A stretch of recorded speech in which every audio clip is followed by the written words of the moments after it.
So I'm sauteing about a cup of sun-dried tomatoes. They were in olive oil with 6 garlic cloves, which I minced, and a little bit of olive oil. Not much because the tomatoes have some already. We're going to saute this for 5-6 minutes until it's all nice and soft. We're going to work on medium heat, and we're going to stir often so our garlic doesn't burn. A 1/3 cup of butter, which I melted, unsalted, in this pot. I'm going to add a cup of cream.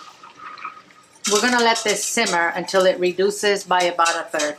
Don't let your sauce overflow, okay? Now that this has reduced, I am going to add a 1.5 cups of shredded Parmesan cheese. We're going to mix this until the cheese melts. This is an Alfredo sauce, by the way.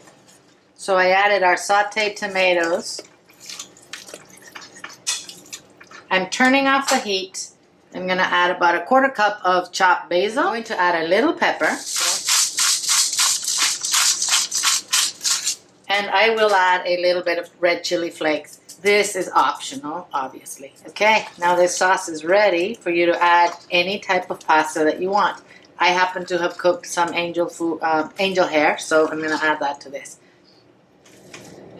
Super creamy sauce. Of course, it tastes like the combination of Parmesan with garlic with the tomatoes. It is absolutely gorgeous. This is